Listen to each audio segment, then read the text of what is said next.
नमस्कार। आकाशवाणी जयपुर अजमेर से प्रस्तुत हैं प्रादेशिक समाचार।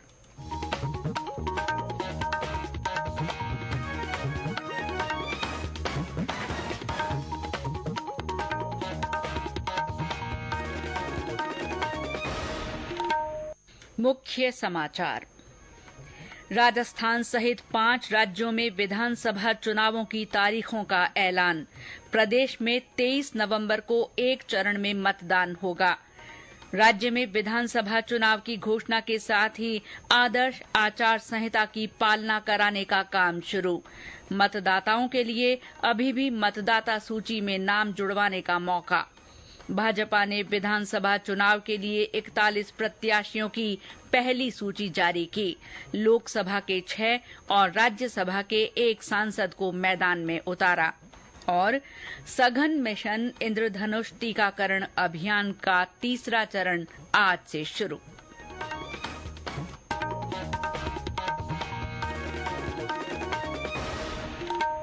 समाचारों के साथ मैं शीला चावला। और अब समाचार विस्तार से। निर्वाचन आयोग ने आज राजस्थान सहित 5 राज्यों में आगामी विधानसभा चुनावों की तारीखों की घोषणा कर दी है। राजस्थान में 23 नवंबर को एक चरण में मतदान होगा। चुनाव अधिसूचना 30 अक्टूबर को जारी होगी। 6 नवंबर तक नामांकन पत्र भरे जा सकेंगे। नामांकन पत्रों की जांच 7 नवंबर को होगी। प्रत्याशी 9 नवंबर तक नाम वापस ले सकेंगे। मध्य प्रदेश में 17 नवंबर, मिजोरम में 7 नवंबर, तेलंगाना में 30 नवंबर और छत्तीसगढ़ में 7 और 17 नवंबर को वोट डाले जाएंगे। सभी राज्यों में 3 दिसंबर को एक साथ मतगणना होगी।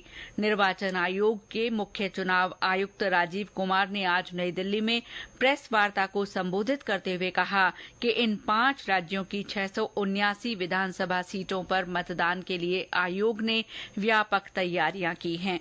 पिछले 6 महीने से चुनाव की तैयारी की जा रही थी। इस बीच आयोग की टीम ने इन राज्यों का दौरा कर तैयारियों का जायजा भी लिया।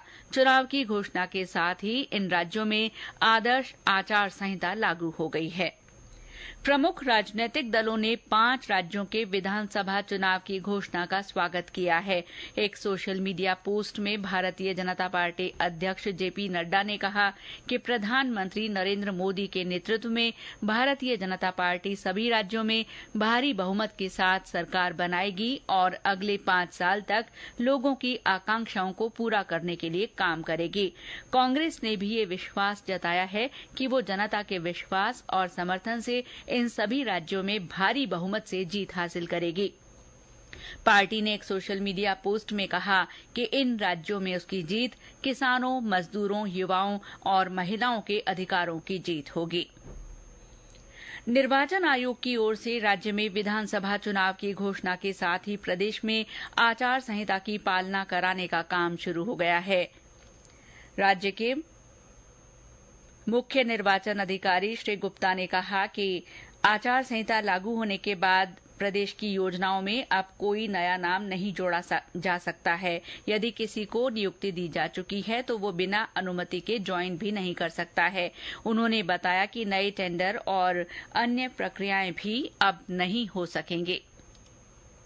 कोई भी काम, वर्क ऑर्डर, टेंडर अगर चल रहा है तो टेंडर फाइनल नहीं होगा। वर्क ऑर्डर चल रहा है, वर्क ऑर्डर दे दिया है, काम चालू नहीं हुआ तो नहीं चालू होगा। स्थिति बहुत स्पष्ट है। आयोग द्वारा जो एमसीसी के बारे में बहुत सारे सर्कुलर्स निकाले वो उनको दे दिए गए हैं, मैनुअल भी दे दी गई है। कलेक्टर्स भी कुछ क्वेरी थी उनको भी क्लियर कर दिया गया है कि क्या पॉसिबल है और क्या पॉसिबल नहीं है, चाहे वो इंडिविजुअल बेनिफिशियरी हो, चाहे वो वर्क्स डिपार्टमेंट के। तो दोनों चीजें बहुत स्पष्ट है, उसको हमको अनुपालना करानी है। तो जो हो गया है, घोषणा हो गई है, वो होगा नहीं अब।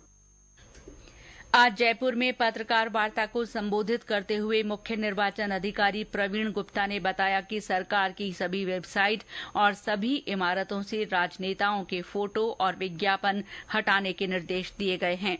श्री गुप्ता ने बताया कि सभी मतदाता सूची में अपना नाम देख लेवें। यदि किसी कारणवश किसी व्यक्ति का नाम मतदाता सूची में नहीं है तो अभी भी 27 अक्टूबर तक वे अपना नाम जुड़वा सकते हैं। उन्होंने बताया कि दिव्यांग और उम्रदराज मतदाता 4 नवंबर तक घर से मतदान की सुविधा के वास्ते आवेदन कर सकते हैं।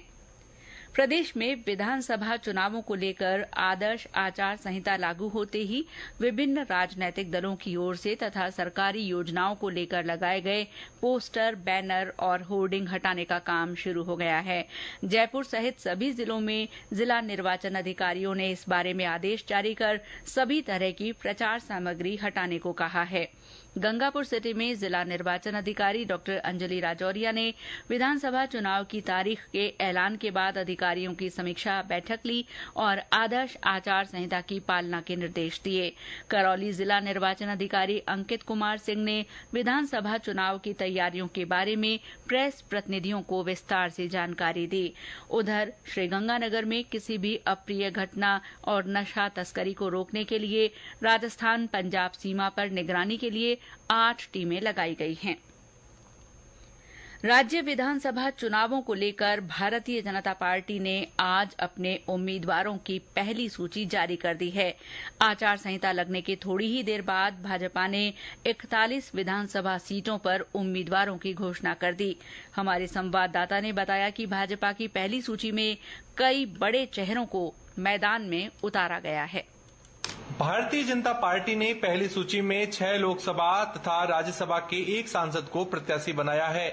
अलवर के सांसद बालकनाथ को तिजारा से, अजमेर सांसद भागीरथ चौधरी को किशनगढ़, झुंझुनू सांसद नरेंद्र कुमार को मंडावा, राजसमंद सांसद दिया कुमारी को विद्याधर नगर, जयपुर ग्रामीण सांसद राज्यवर्धन राठौड़ को झोंटवाड़ा, जालोर सिरोही सांसद देवजी पटेल को सांचौर से मैदान में उतारा गया है।